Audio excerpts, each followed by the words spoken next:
Hello everyone, इस reel में हम एक सवाल देखेंगे जो कि मैट्रिसेस एंड डिटर्मिनेंट्स के ऊपर आया हुआ जेईई मेंस 2025 का लेटेस्ट सवाल है। सवाल ये बोल रहा है कि let A be a square matrix of order 3, यानी कि 3 क्रॉस 3 मैट्रिक्स सच दैट कि डिटर्मिनेंट ऑफ ए दिया हुआ है यहाँ पे -2 और determinant of 3 adjoint of -6 of adjoint of 3 की वैल्यू दे रखी 2 raise to the power m plus n into 3 raise to the power mn, जहाँ पर m ग्रेटर देन n है। तो आपको बताना है 4m प्लस 2n की वैल्यू क्या होगी। तो सबसे पहले जो है हमारे पास ये कुछ प्रॉपर्टीज हैं, इस क्वेश्चन में काम आने वाली है, राइट। तो यहाँ पे आप देखिएगा कि determinant of 3 adjoint of -6 adjoint of 3 हमें ये वैल्यू यहाँ से निकालनी है, राइट। तो अगर मैं थोड़ी देर के लिए मान लूँ कि मेरे पास ये एक मैट्रिक्स है, ठीक है, तो क्या आपको ये थोड़ी देर के लिए के इंटू बी मैट्रिक्स ऐसा दिख रहा है, राइट। तो अगर आपको ये मैट्रिक्स दिख रहा है तो यहाँ से हम प्रॉपर्टी जो लगाने वाले हैं वो लगाने वाले हैं एडजॉइंट ऑफ के बी वाली, ठीक है। तो एडजॉइंट ऑफ के तो हमें पता है डायरेक्टली, तो एडजॉइंट ऑफ के क्या होता है, तो ये हो जाता है k raise to the power n - 1 adjoint A. तो यहाँ पे हम लगाएंगे तो ये हो जाएगा 3 टाइम्स ऑफ, अब के की जगह पर हमारे पास क्या है, तो यहाँ पे हमारे पास है -6, तो ये हो जाएगा हमारे पास क्या, -6 raise to the power n, यानी कि यहाँ पे जो है ऑर्डर ऑफ मैट्रिक्स 3 था, तो यहाँ पे हो जाएगा 3 - 1 इंटू एडजॉइंट ऑफ, अब क्योंकि यहाँ पे एडजॉइंट ऑफ ए लिखा हुआ है उसकी जगह पर हमारे पास क्या लिखा हुआ है, एडजॉइंट ऑफ 3 है, तो ये हमने यहाँ पे लिख दिया। इस तरीके से हमने सॉल्व कर लिया। अब यहाँ पे अगर आप ध्यान से देखेंगे तो ये हो जाएगा 3 into 6 raise to the power 2, यानी कि इसे आप लिख सकते हैं 3 इंटू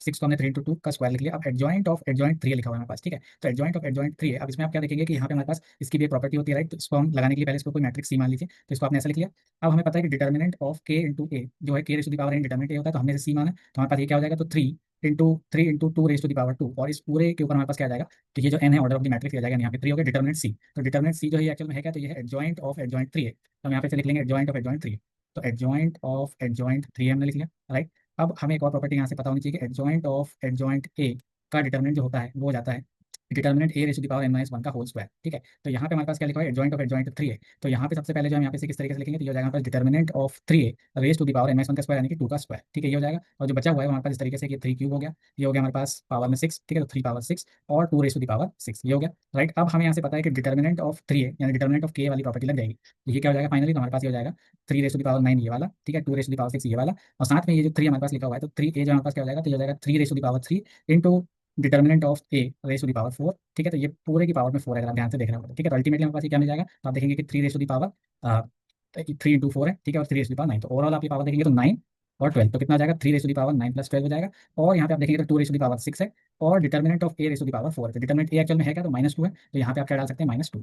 तो ये वैल्यू हमारे पास कितनी हो जाएगी, -2 की पावर 4 हो जाएगी, ये है 2 पावर 6, और ये टोटल हो गया 3 रेज़ टू द पावर 21। तो अल्टीमेटली जो हमारे पास यहाँ से वैल्यू निकल के आ रही है, वो हमारे पास जो वैल्यू आ रही है वो कुछ इस तरीके से आएगी कि